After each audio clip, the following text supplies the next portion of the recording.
I went out to visit my sister. My sister's an editor, Okay. and my brother-in-law is at the time was a cinematographer. And I went out to visit LA, and I was like, yeah, why am I not living here? Yeah. So I just kind of quit my job and packed up all my things and drove out. And then within a couple days of moving out there, I was on set with my brother-in-law, Oh wow. just helping out and learning the business and stuff. So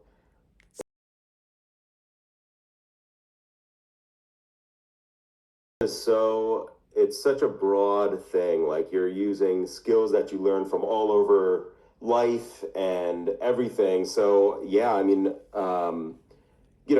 in the mortgage business, it was like, very kind of structured office work and, being able to bring some of that with me to the film business. Because especially when you're starting out on like smaller films and lower budget things, sometimes it's a struggle to keep the professionalism of a set. Right. And to run a set smoothly, you need to have a certain level of professionalism, decorum that you can kind of translate over from a more office type environment. Yeah.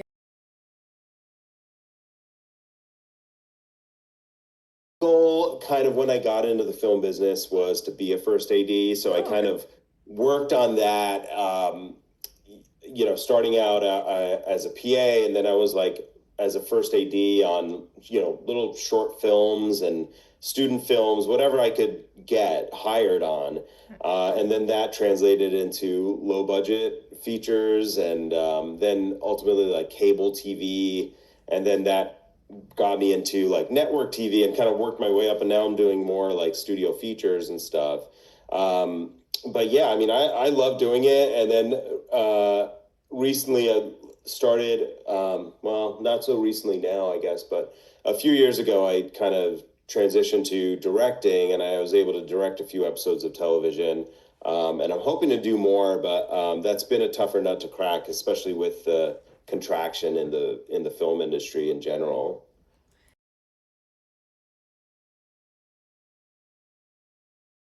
I mean, a lot of it comes down to planning. And I know it's not like the sexy answer, but it is like the more you can prep and the more you can be prepared for anything that happens and have a plan going into each day, the more people look to you as a source of like information, knowledge. You've thought out safety aspects of where we're shooting. So then, that becomes kind of inherent in what you're doing. And it's not a matter of like having a big booming voice or like, like being like authoritative or strict or anything. It's not about that. It's about being prepared, having a plan, and you know, and also listening because you're on a set. You're surrounded by a ton of people have great experience doing various different things, stuff that you've never done before.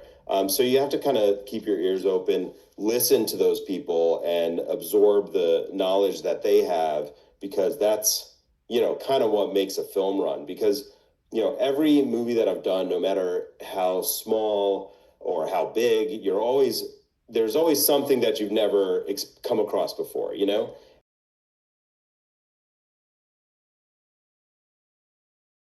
Aiding, first aiding, and like film in general, and you can probably, as an actress, you can probably relate to this, is you're always hustling, right?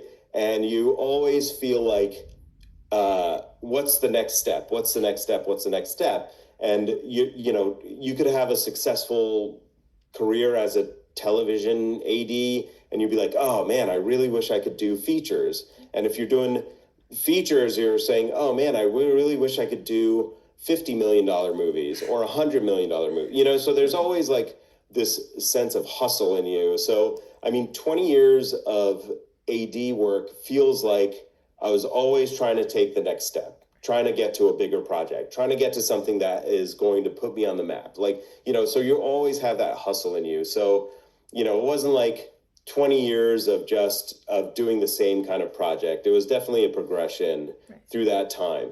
And when I got to direct, first ADing on television, network television, and especially a show like The Rookie, it was like watching directors come in and just so elegantly pick apart an action scene, that like a 3-page action scene with like 8 different characters and guns and cars and like all this kind of stuff happening, and watch how they did it. It was such an incredible lesson of, of how this can be done.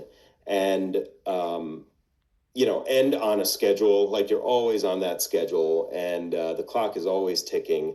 But there was a time for me, it was like, you know what, I think I can do this, and then, you're working sometimes with less experienced directors when they come onto like an action show, and then you kind of have to work with them and, help them figure out how to make this work. So then it was like, kind of like, I think I can do this myself. And, so then that led me to producing and directing a short film that I then, kind of pitched to our showrunner at The Rookie, and, he liked it. But then I kind of ran into COVID, which shortened our seasons, and that takes away opportunities for first-time directors and stuff. But then the Disney directing program came along, and, I got into that, and that was like part and parcel of that was directing an episode of The Rookie. So partly, I was the AD on seasons 2 and 3. Okay, so you had the ensemble shift, yeah. There was a little bit of then I left, and I was first ADing on features, and then I kind of came back and directed on seasons 5 and 6. And by that time, it was probably like, 50% of the crew had turned over, and, and so I didn't know everybody, but it was great to see, all the familiar faces, and the cast was for the most part the same, and they are really wonderful, wonderful group. But yeah, I mean, it's like, as a director, and especially as someone that has to be prepared for those kind of things, like I prepped in a way, and it was like, when you're on set directing, it's like you have a very specific job to do, so I was more focused on getting the job done. So it's kind of like, going from first AD to directing is something that I'd look back on now, but in the moment it was like, okay, I have to cover these scenes, I have to get these moments, I have to get these emotional beats from the characters, like I have to, and do all of this within, our normal scheduled day. So it's, there's a lot going on there.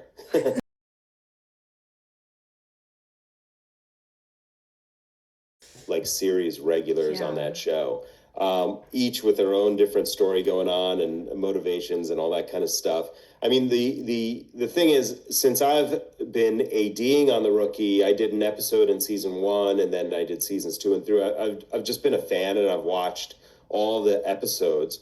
But like, as a director, like coming in like a guest director, you really have to go back and watch all of these episodes. Now, some of them are impossible, because some Grey's Anatomy has been on, for how many, decades of episodes. Like, you can't do it, but you have to kind of go back and at least watch, a couple seasons worth of the show to understand where these characters are, and be able to tell their story truthfully. I mean, the good news is, when you have an ensemble cast like that, they are so dialed into their characters that they know, what they're doing in each scene and how their characters react and all that stuff. And then you've also got, during prep, you have a tone meeting with the showrunner. And a tone meeting is typically the showrunner will go through every single scene, and every single character, and what the kind of subtext is, and just make sure that the director understands what the motivations of the characters are, and what's coming up after, maybe in the next episode or a couple episodes down, what might be happening, so that you understand when you're filming that like what is coming up next and what the characters have been through before, so you kind of are, have a little context of what's happening. But yeah, it's tricky.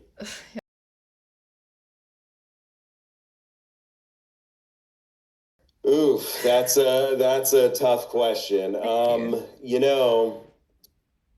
Uh, a great director would probably say the director's responsible, and then an actor would say the actor's responsible. I mean, it is definitely a combination of the two. Sometimes you say directors are great because they can cast great actors. Um, and then you've also got situations where a director is grinding to get performances out of people. There's a It's definitely got to be a combination of those two things. But yeah, I think you know, actors have really they can do things that normal people can't do, and I don't know if people appreciate the kind of work and effort and talent it takes to be an actor, be on screen, say lines that you're not always agreeing with or whatever, and then being able to say them truthfully is a skill that a lot of people don't have.